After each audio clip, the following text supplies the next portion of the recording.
Okay, now integrals involving the natural log function, that doesn't mean we're going to actually integrate log functions. What it means is that we know a function that will integrate to a log. So if you want to integrate 1 over x dx, then that will integrate to the natural log of the absolute value of x plus a constant. So here's an example. If I have 5 over x dx, I can write that as 5 times the integral of 1 over x dx. And then since we know the integral of 1 over x dx is just natural log of the absolute value of x, I can write this as 5 times the natural log of this absolute value of x plus a constant. Now on the other hand, what if we have, instead of 1 over x, what if we have 1 over u? What if we're integrating 1 over u du? Okay, well if we have that form, where we have 1 over u du, where u is some function of x, then that will also integrate to natural log of the absolute value of u plus a constant. So let me show you this one. This is actually kind of a neat way to find an integral for tangent x, but let's say we want to integrate the function sine x over cosine x dx. Okay, sine x over cosine x dx. All right, well what I can do here is I can let u equal the cosine x, okay, and then du would be minus sine x. So what I can do here is I can just multiply this sine x right here by minus 1, and when I do that I actually have to have a minus out here as well, because it's like I multiplied on the inside by minus 1 and then I divided on the outside by minus 1, which is just like multiplying by negative 1. So basically multiply the inside by negative 1, the outside by negative 1, and now the negative 1 stays out here. I should have a negative there. So the negative 1 stays out there, but take a look at this portion of it. By me letting u equal cosine x, then du is actually the minus sine x dx. And since du is minus sine x dx, I can write this as minus, the minus from here. I can write that as minus, oops, something happened. Sorry about that, I hit the wrong button. So anyway, I can write this, since this is du, minus sine x dx is du, then this integral just becomes du over u. So I have du over u, but I have this minus 1 out here. So let's drop down here and finish it.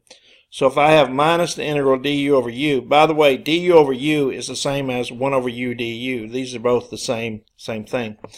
So if I have the integral du over u, then that would integrate to the natural log of the absolute value u. But remember, I have a minus out here, so I'd have minus the natural log of the absolute value of u plus a constant. And then finally, that replacing u with cosine x, that would give me minus the natural log of the absolute value of cosine x plus a constant. Now, what we just did here is we just developed a formula for integrating the function tangent x. Remember, we didn't have a formula for that before, so now we do. We know that if we integrate the function tangent x, it's minus the natural log of the absolute value of cosine x plus a constant. Okay, so the simple form, I've got 3 problems down here that are of the simple form that we can look at. Right here I have 1 over x plus 2x. Well, we know from the simple form that 1 over x integrates to natural log of the absolute value of x, and we know from our previous rules that 2x integrates to x squared, and then we just add a constant.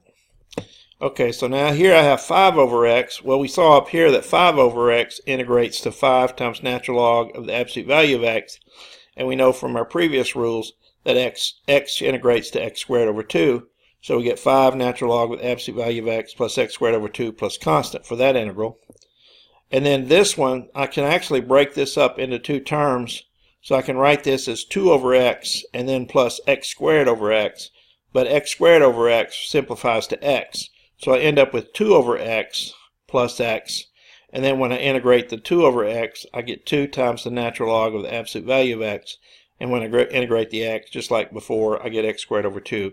And then don't forget to add your constants. So those are some examples using the simple form. And now I'm going to look at some examples that involve the general form. Okay, I'm going to work a couple that work out perfectly, but what I want to show you here I have 3 over 3x minus 5. So the tip-off to me is that this 3x minus 5 is not raised to a power other than 1. So if this was 3x minus 5 quantity squared or quantity cubed, then I might think power rule. But since it's by itself, I'm going to think log rule. So if I'm thinking log rule, then I'm going to let this 3x minus 5 be u. So let u equal 3x minus 5. And then I'm going to hope that I can make this part up here be du. Well, actually it is, because if u is 3x minus 5, then du would simply be 3 dx. Actually, that's times dx, so that should be just 3 dx. So du is 3 dx. The derivative of 3x minus 5 is 3. So du is 3 dx. So now look, that's what I've got right here, 3 dx. So actually this is du on top and u on bottom. And so now I made it fit the form of that general form. And so when I integrate this, I get the natural log of the absolute value of u plus a constant. And then I replace the u with my substitution 3x minus 5. And I get natural log of the absolute value of 3x minus 5 plus a constant. Okay, now here's another one that works out perfectly for me. I can let the denominator, x squared minus 3x, I can let that be du. So I'm going to let that be du. And then if I take the derivative of that, I get 2x minus 3. So du would be 2x minus 3 dx. And notice the numerator is exactly that. So this works out perfect.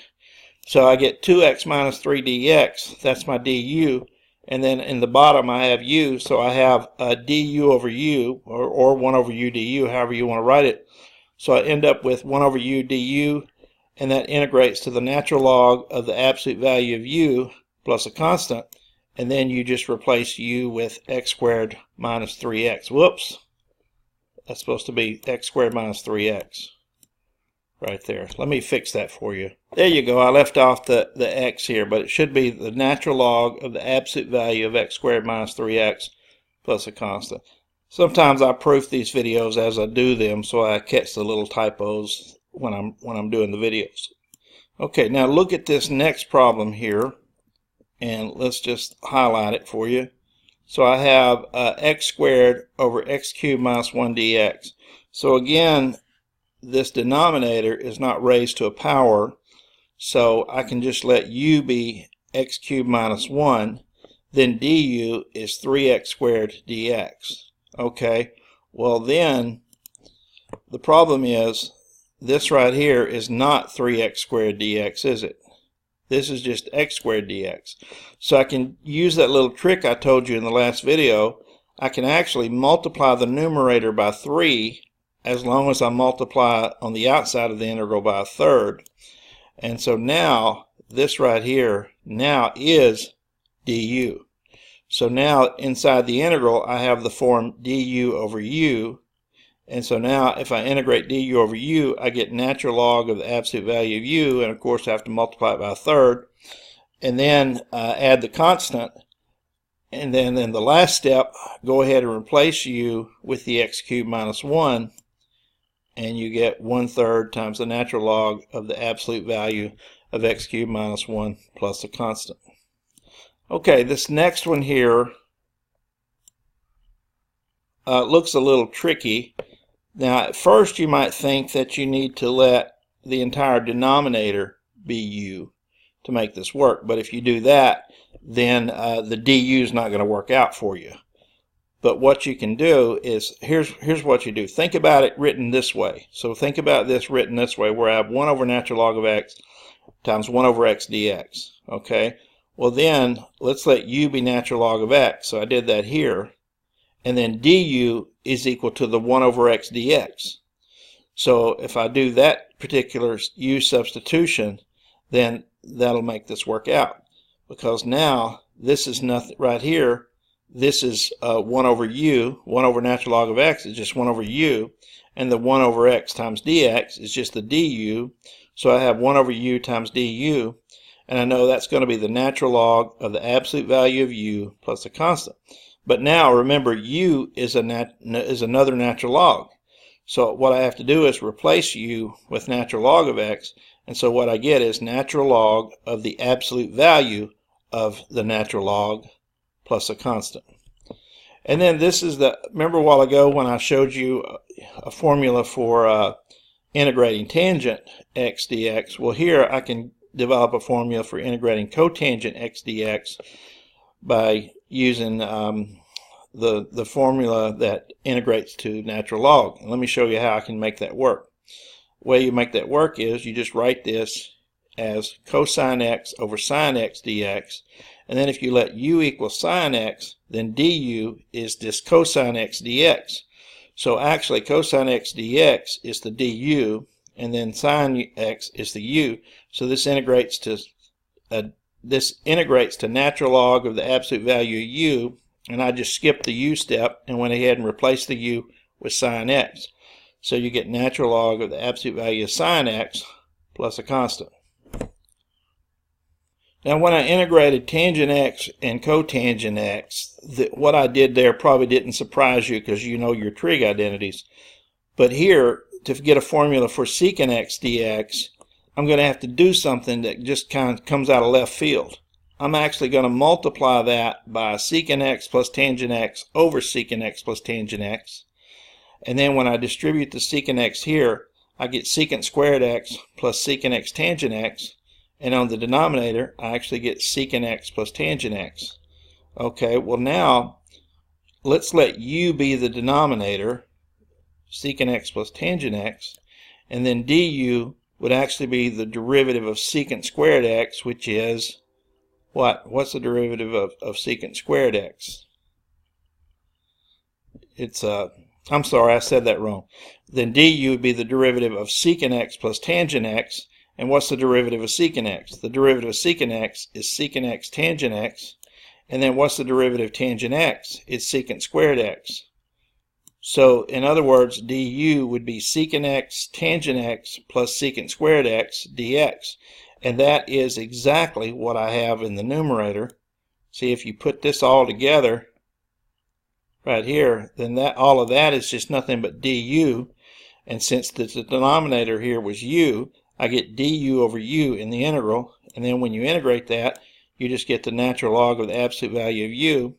And when you replace u with the secant x plus tangent x from the substitution, we actually get that the integral for secant x is actually the natural log of the absolute value of secant x plus tangent x plus a constant. So now we have a formula for secant x. And also, you could do something similar if you want to look it up. You can probably Google it and find an integral formula for cosecant x. And then you would have formulas for all 6 of your trig functions now.